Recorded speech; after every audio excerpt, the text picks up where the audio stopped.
The concrete bunker shook as another shell exploded nearby.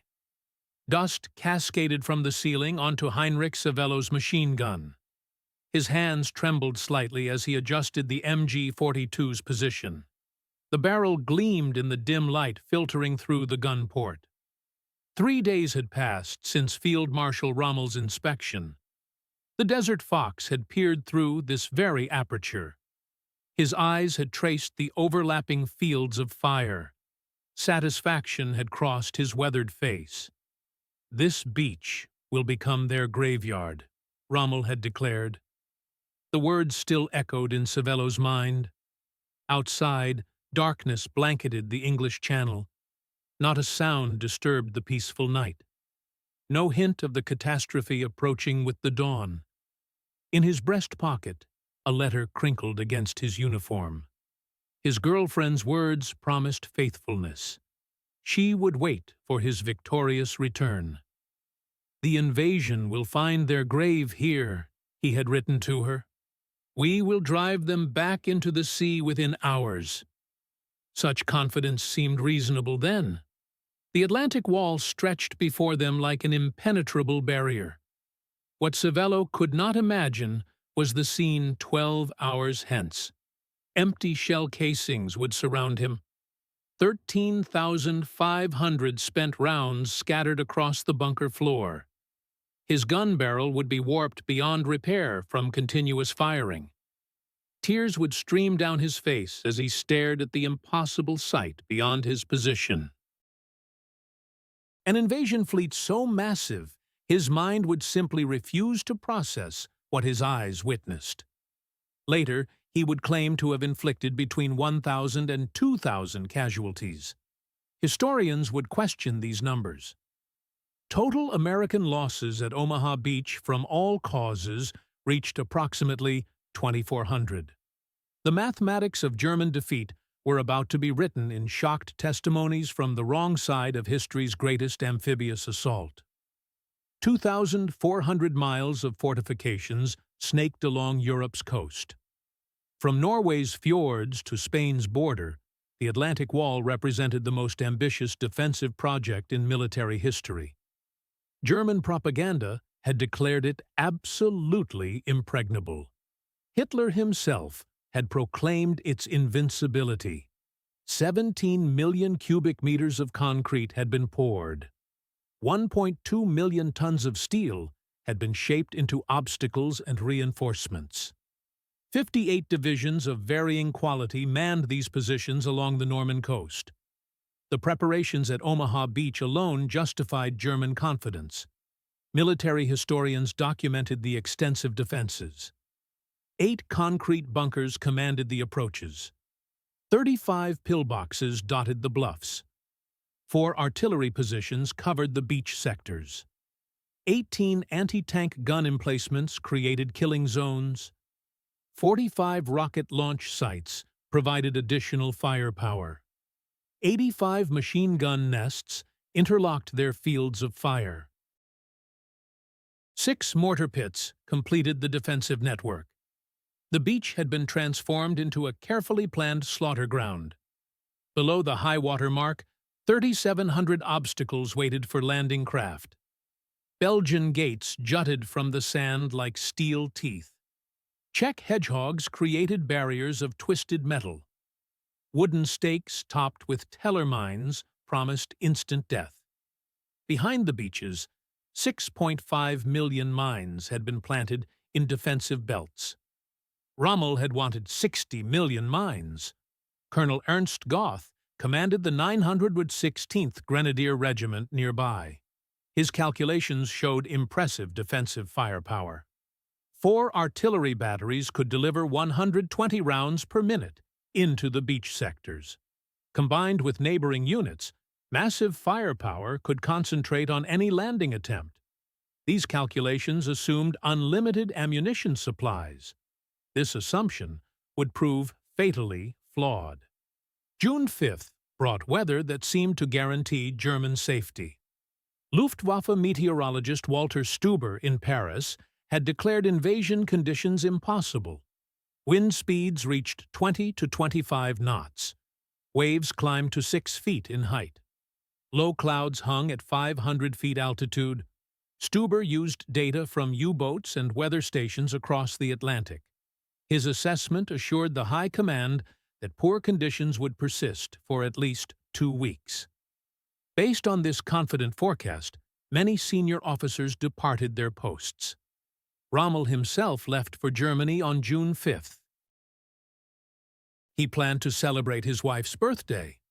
In his luggage, a pair of gray suede shoes purchased in Paris.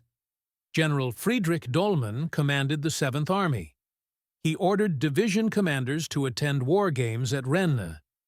Even naval patrols that normally swept the channel had been cancelled. Rough seas made operations too dangerous. This meteorological confidence became the first German miscalculation of many to follow. Unknown to Stuber, the Allies possessed weather stations in Greenland. Weather flights over the Atlantic detected patterns invisible to German observation. Group Captain James Stagg identified a brief break in the storm system, a 36-hour window that Eisenhower seized for the greatest gamble in military history. At 23:15 hours on June 5th, radar operators along the Norman coast noticed unusual activity. Freya and Würzburg radar sets detected massive aerial formations approaching from the north. The operators had witnessed similar patterns before. Allied deception raids designed to keep German forces on constant alert. By 00:30 hours on June 6th, reports flooded in that challenged every assumption. Fallschirmjäger were landing across Normandy. The reports made no coherent sense. Some units reported paratroopers to the east. Others claimed drops to the west. Identification varied wildly between British and American forces. Dummy paratroopers with firecrackers attached added to the confusion. Operations Titanic and Rupert multiplied the chaos exponentially. Major Hans von Luck commanded the 125th Panzer Grenadier Regiment. His unit belonged to the 21st Panzer Division. Von Luck grasped the situation's gravity immediately. Reports of paratroopers landing near his positions awakened him from sleep. He requested permission to attack without delay. Division headquarters responded with fatal hesitation. "Do not move until the situation clarifies." Von Luck would later write in his memoirs about that crucial moment. "I knew at that instant we were lost." The paratroopers were clearly marking flanks for a major landing. Every minute of delay gave them time to consolidate positions. Yet we sat paralyzed by our own command structure. The first gray light of June 6th began illuminating the English Channel at 05:30 hours. German observers in forward positions reported something their training had never prepared them for. The sight before them defied comprehension and shattered morale instantly. Werner Ploeskat's presence at the coast remains disputed by historians. Some accounts credit him with first reporting the Armada. Heinrich Savello himself questioned Ploeskat's role. What remains certain is that German observers across the Normandy coast witnessed an identical sight. From horizon to horizon, the sea was covered with vessels. Not dozens of ships, not hundreds, but thousands upon thousands. Ships of every size and description spread across the channel like a gray carpet. Massive battleships anchored offshore. Tiny landing craft swarmed between larger vessels. The invasion fleet consisted of 6,939 vessels, according to official Allied records. 1,213 warships provided fire support. 4,126 landing craft would carry the assault troops. 736 ancillary vessels supported the operation. 864 merchant ships carried supplies and equipment. This represented the largest naval armada ever assembled in human history. To German defenders raised on propaganda about Allied weakness, the sight was psychologically devastating. Bernhard Furking served as an artillery officer at WN-62. He would be killed later that day. Furking reportedly told his men they were witnessing the whole world arriving on their doorstep.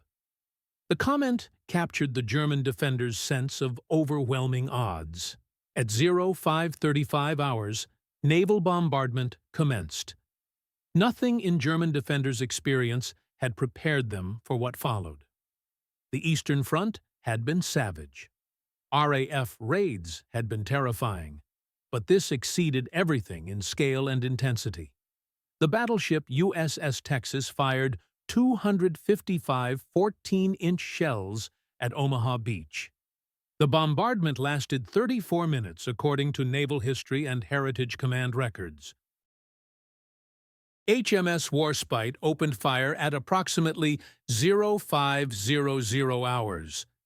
She would deliver over 315-inch shells in the first 2 days alone. On June 9th, she fired 96 rounds at German positions. The cumulative bombardment exceeded anything the Wehrmacht had encountered. Concrete bunkers designed to withstand any bombardment began cracking under naval gunfire. Men were buried alive in collapsing positions. Rescue parties dug them out only to be buried again as shells continued raining down. The psychological impact matched the physical destruction. Fortifications in which they had placed absolute confidence crumbled like sand castles. The naval bombardment revealed the Luftwaffe's complete impotence. Oberst Josef Priller commanded Jagdgeschwader 26. He received orders to attack the invasion fleet with his entire force. His response was recorded in the Wing's war diary. What entire force? I have 2 planes. The Luftwaffe had promised air superiority over any invasion. Instead, they could muster only 319 sorties on D-Day. Allied forces flew 14,674 sorties, according to Navy Office of Naval Intelligence records. Priller and his wingman made the only Luftwaffe attack on the beaches during the morning hours. Unteroffizier Heinz Wodarczyk flew beside his commander. Their 2 FW-100 A-8 strafed Sword Beach once before fleeing from overwhelming Allied fighter cover. This single strafing run by 2 planes against thousands of vessels became a symbol of German impotence. The promised knights of the air who would darken the skies had been reduced to a futile gesture. At 06:30 hours, the first assault waves hit the beaches. German defenders manned their positions despite the bombardment. They opened fire on approaching landing craft. What followed was carnage that shocked even hardened combat veterans.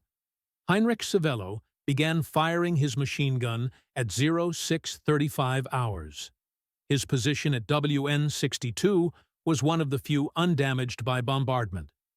Perfect fields of fire commanded Omaha Beach. In his 2005 memoir, he stated he fired 13,500 rounds over 9 hours of combat. While Savello claimed massive casualties, military historians note his position was one of many factors contributing to Omaha Beach losses. Specific casualty numbers cannot be verified from individual weapons positions. What remains certain is that his MG-42 contributed significantly to what became known as Bloody Omaha. The machine gun fired at 1,200 rounds per minute in short bursts to prevent overheating. German defenders began experiencing what military historians term material shock, the mental breakdown caused by confronting overwhelming enemy force. No matter how many Americans fell, more appeared to replace them. Every destroyed landing craft was followed by 3 more. Every silenced machine gun position was suppressed by naval gunfire that seemed unlimited in its availability. By midday, German positions reported critical ammunition shortages. Defensive plans had calculated ammunition expenditure based on repelling limited assaults. Nobody had planned for this scale of sustained attack. Wehrmacht supply records show positions with ammunition calculated for 3-day battles, exhausted supplies within hours. Artillery batteries faced identical crises. The carefully hoarded ammunition supplies vanished under combat intensity never before experienced. Attempts to bring forward reserve stocks failed completely. Every road suffered constant Allied fighter-bomber attack. The contrast with Allied firepower was shocking to German observers. American destroyers fired hundreds of shells at individual targets. German artillery was rationed to 4 shells per gun per day by afternoon. The German armored reserve remained paralyzed through critical morning hours. Rommel had insisted armor must defeat any invasion on the beaches. The 21st Panzer Division was the only armored unit positioned close to the landing sites. They did not receive attack orders until 1000 hours. 4 hours had elapsed since landings began. When the 21st Panzer finally attacked at 1620 hours, they advanced between British airborne landing zones. Divisional records show they reached the shore between Lyon-sur-Mer and Luc-sur-Mer around 1900 hours. This made them the only German armored unit to reach the coast on D-Day. However, at 2100 hours, they witnessed Operation Mallard. 250 gliders brought reinforcements to the British 6th Airborne Division. Interpreting this massive air armada as a threat to their flanks, they withdrew from coastal positions. The division lost 54 tanks and armored vehicles on D-Day. This represented approximately 25% of their strength eliminated in a single day. The counterattack also encountered specialized Allied armor they had never seen before. Hobart's funnies included modified tanks with flails for mine clearing. Flamethrower tanks burned through defensive positions. Bridging equipment crossed obstacles instantly. These vehicles seemed to belong to a different era of warfare entirely. Throughout D-Day, German units faced massive airborne forces operating behind their lines. The 6th Airborne Division was British. The 82nd and 101st Airborne Divisions were American. These forces created chaos that multiplied their actual numerical strength. Oberst Friedrich von der Heydte commanded the 6th Fallschirmjäger Regiment. He was Germany's most experienced paratrooper commander. His professional assessment recorded in post-war interviews was damning. The Allied airborne operation was everything ours had never been.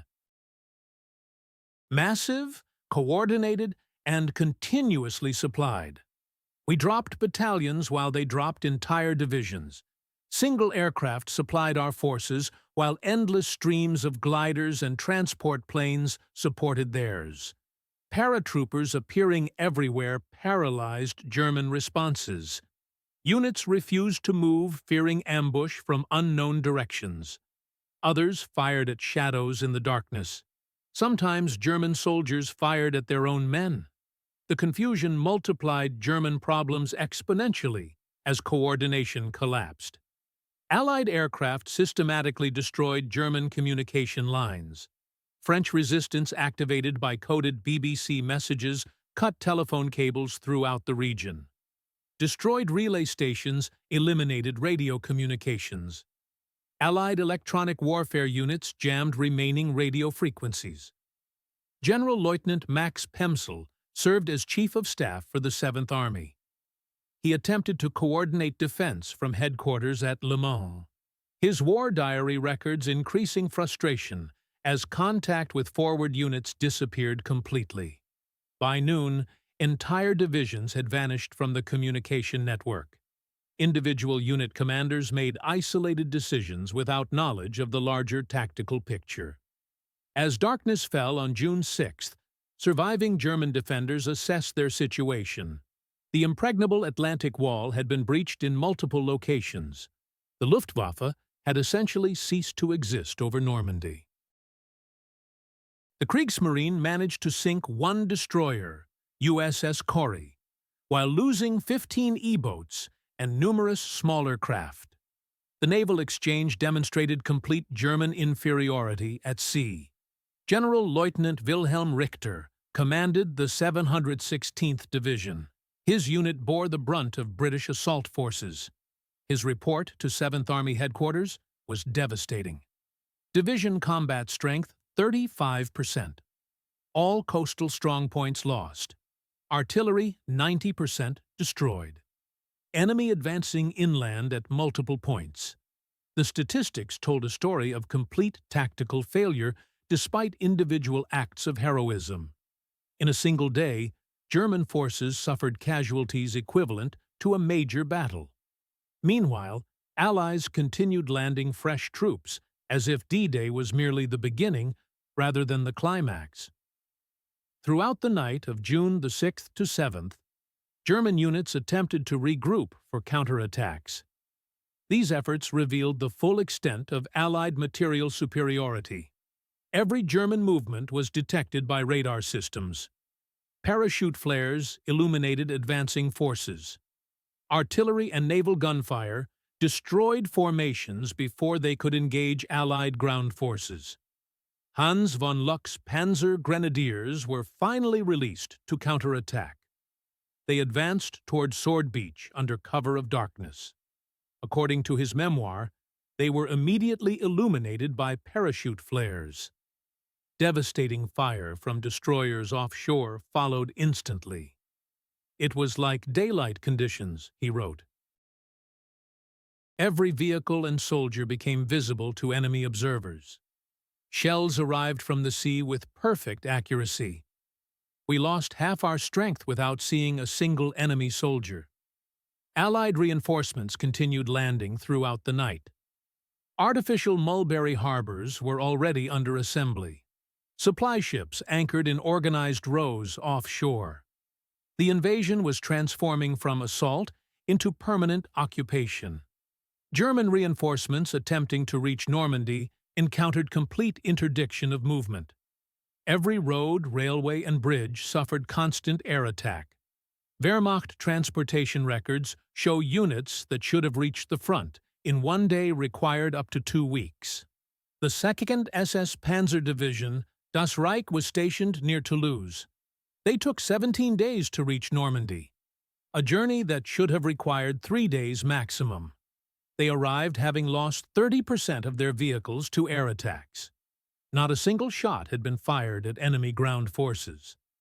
The psychological impact was devastating for surviving crew members. If they couldn't reach the battlefield intact, how could they hope to influence its outcome? Allied logistics operated with stunning efficiency that German observers found incomprehensible. LSTs discharged entire armored regiments within hours of beaching. Within days of D-Day, Allies were landing 15,000 tons of supplies daily. This exceeded the entire German army in Normandy's consumption for a week. By June 12th, German forces in Normandy approached psychological collapse. They had lost 26,000 men killed, wounded, or missing. This roughly equaled 2 full divisions eliminated. Replacement soldiers were minimal, while Allied strength grew hourly. Carentan fell on June the 12th, linking Utah and Omaha beaches into a continuous front. German paratroopers of the 6th Fallschirmjäger Regiment were elite troops. They had never previously retreated from any battle. Now they withdrew in complete disorder. Commander Friedrich von der Heydte reported to higher headquarters with devastating honesty. My regiment no longer exists as a combat unit. The survivors are psychologically broken, beyond repair. On June 13th, SS Obersturmbannführer Michael Wittmann achieved one of the few German tactical victories in Normandy. British military records confirm he destroyed 13 to 14 tanks in the Battle of Villers-Bocage. 2 anti-tank guns were eliminated. 13 to 15 personnel carriers were destroyed. The entire action lasted 15 minutes. German propaganda seized on this victory as proof that German arms could still prevail against Allied forces. Even this victory revealed the futility of Germany's position. Wittmann's Tiger tank was disabled in the battle. Germans replaced it with extreme difficulty. British losses were replaced within hours of the engagement. Tactical brilliance could not overcome industrial mathematics. Wittmann himself had 138 confirmed tank kills across all fronts. He was killed on August 8th when his Tiger was destroyed. Whether British gunner Joe Ekins of the Northamptonshire Yeomanry or Canadian forces destroyed him remains disputed. The Wehrmacht's greatest tank ace was eliminated by an enemy that could afford to trade 10 tanks for one Tiger. The fall of Cherbourg on June 26th provided another psychological blow to German forces. This major port had been fortified over 4 years. 21,000 men garrisoned its defenses. Military planners expected it to hold for months under siege. Instead, it fell after 5 days of serious fighting. General Lieutenant Karl Wilhelm von Schlieben commanded the garrison. He had proclaimed he would defend Cherbourg to the last bullet. Instead, he surrendered on June 26th without exhausting his ammunition supplies. In post-war interrogation, he explained that resistance became meaningless against unlimited enemy resources. This theme would echo throughout German accounts of the Normandy campaign. Operation Cobra, beginning July 25th, delivered the knockout punch to German forces.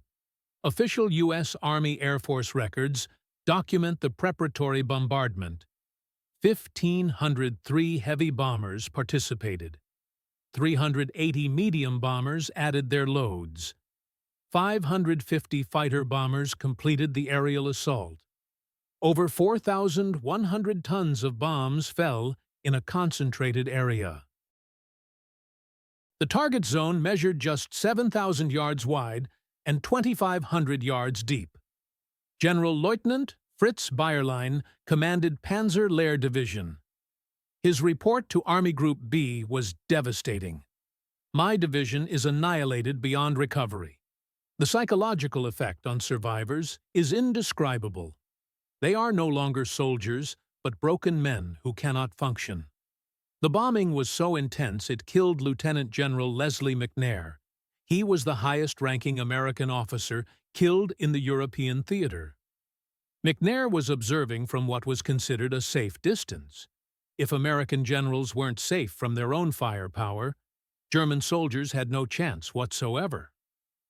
The Falaise Pocket, from August 12th to 21st, became the graveyard for German forces in Normandy. Allied intelligence reports confirmed by post-war German records document the destruction. Approximately 10,000 Germans died in the pocket. 50,000 were captured by Allied forces. Over 300 tanks and armored vehicles were destroyed completely. 2,500 other vehicles were eliminated in the systematic destruction. German soldiers attempting to escape described apocalyptic scenes. Roads were carpeted with dead horses and burning vehicles. Allied fighter bombers attacked in waves every 20 minutes. Artillery fire fell continuously, without pause. The systematic destruction was so complete that many soldiers simply surrendered.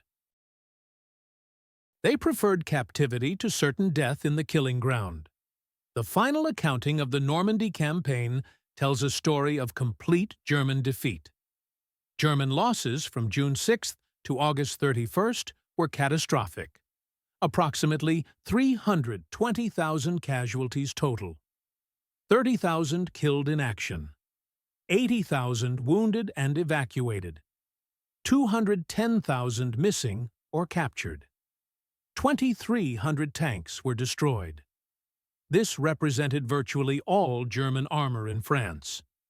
2,127 aircraft were lost to all causes. Allied losses totaled 209,672 casualties. Replacements succeeded losses on a daily basis. Approximately 4,000 tanks were lost. These were replaced within weeks of destruction. 4,100 aircraft were lost, from a force exceeding 13,000 planes. The disparity revealed fundamental truth about the war's nature. Germany was fighting an attritional battle they could not win. Their enemy possessed virtually unlimited reserves of men and material. Professional German military officers provided the most objective assessments of the disaster. General der Panzertruppen Heinrich Eberbach assumed command in Normandy after Rommel was wounded. His report to OKW on August 1st was brutally honest. The enemy's material superiority is at least 20-1 in artillery, 10-1 advantage in tanks, absolute superiority in aircraft over the battlefield. He can replace all losses within days. We cannot replace anything significant. General Hans Speidel served as Rommel's chief of staff throughout the campaign. He wrote in his 1949 memoir about lessons learned. Normandy proved that courage alone could not overcome industrial supremacy. We faced an enemy who had mechanized not just warfare, but victory itself. General Feldmarschall Erwin Rommel left the most powerful testament to the Normandy experience. His final report to Hitler on July 15th came 2 days before being severely wounded. Allied aircraft strafed his staff car on a Norman road. "The troops are fighting heroically everywhere," he wrote. But the unequal struggle is nearing its end. The enemy's overwhelming superiority in men and material is beginning to tell decisively. I must beg you to draw the necessary conclusions without delay. This was military language for complete defeat. Rommel, Germany's most celebrated commander, was telling Hitler the war was lost. The Normandy campaign revealed that World War II had become a production war rather than a traditional military conflict. German soldiers witnessed American industrial capacity that defied their comprehension. Ford's Willow Run plant produced one B-24 Brevet Poindron, one B-54 bomber every 63 minutes at peak production. American factories manufactured 96,000 aircraft in 1944 alone. Allied ammunition expenditure in one day exceeded German production in an entire month. A single American division consumed more supplies daily than an entire German corps. Hans von Luck reflected on Normandy in his post-war memoir. We learned that modern war was not about tactics or individual courage. It had become about production capacity and industrial organization. The Americans had turned war into an industrial process. They manufactured victory on assembly lines. German soldiers who survived Normandy were psychologically transformed by the experience. They had witnessed complete invalidation of everything they had been taught. Concepts of warfare, racial superiority, and national destiny all proved false. Heinrich Severloh, the machine gunner at WN-62, spent his remaining life haunted by D-Day. In his 2005 memoir, he wrote about meeting American D-Day veterans decades later. We all realized we had been young men thrown into an industrial slaughterhouse. My 13,500 rounds meant nothing against their unlimited replacement capacity. Friedrich von der Heydte became a professor of international law after the war. He wrote extensively about his Normandy experience and its broader implications. Normandy taught us that the era of warrior heroes was over forever. War had become a matter of industrial capacity and organizational efficiency. We had challenged the world's greatest industrial power with horses and outdated romantic dreams. D-Day, from the German perspective, was not merely a military defeat. It represented complete ideological and psychological collapse of their worldview. Soldiers who had conquered most of Europe discovered everything they believed was catastrophically wrong. They had expected to face weak, divided democracies incapable of coordinated action. Instead, they encountered an alliance that had transformed war into an industrial process. Overwhelming efficiency characterized every aspect of Allied operations. They witnessed democracy's arsenal in full operation. Unlimited ships, planes, tanks, and supplies flowed from factories whose capacity exceeded German comprehension. German defenders learned that modern war was won not on battlefields, but in factories. Victory belonged not to the bravest soldiers, but to the most productive societies. They discovered that Western allies had revolutionized warfare completely. It had become a mathematical equation where production statistics mattered more than tactical brilliance. Heinrich Severloh began June 6th believing the invasion would be thrown back within hours. He ended the day surrounded by thousands of empty shell casings. Endless waves of Allied reinforcements continued landing on the beach his position was supposed to control. His experience embodied the larger German tragedy throughout Normandy. Tactical success was drowned in strategic impossibility. Individual skill meant nothing against overwhelming material superiority. The beaches became not just a battlefield, but a revelation about warfare's future. German soldiers witnessed what combat would become in the industrial age. It belonged to societies that could produce the most material and apply it most efficiently. They had brought courage, extensive training, and fierce determination to the battle. The Allies brought unlimited industrial production supported by global resources. In attempting to hold back the Allied invasion, German defenders might as well have tried to hold back the ocean tide. They fired until their gun barrels melted from heat. They fought until their ammunition was completely exhausted. They watched as Allies simply brought more of everything needed for victory. The mathematics of modern warfare had rendered their individual courage irrelevant to the outcome. German soldiers who faced D-Day learned history's hardest lesson about industrial warfare. Nations that could not match their enemy's production were doomed to defeat. Individual soldiers' skill or personal sacrifice could not overcome this fundamental disadvantage. They began June 6th as confident warriors of the Third Reich. They ended it as witnesses to democracy's arsenal displaying its full terrifying efficiency. Their defeat was not just military, but total and complete. A crushing demonstration that Nazi vision of racial superiority and military dominance had collided with Allied industrial supremacy. The collision shattered German illusions completely and permanently. The invasion they had promised to throw back into the sea had instead swept them away. It carried with it the last realistic hopes of German victory. What remained was only prolonged agony before inevitable surrender. The young machine gunner who had cleaned his weapon so carefully on the morning of June 6th learned that individual preparation meant nothing against industrial capacity. His careful maintenance, his accurate shooting, his determined resistance all proved meaningless against an enemy that could replace every loss within hours. The lesson would haunt him for the rest of his life. Modern war had become a contest between production lines, not soldiers.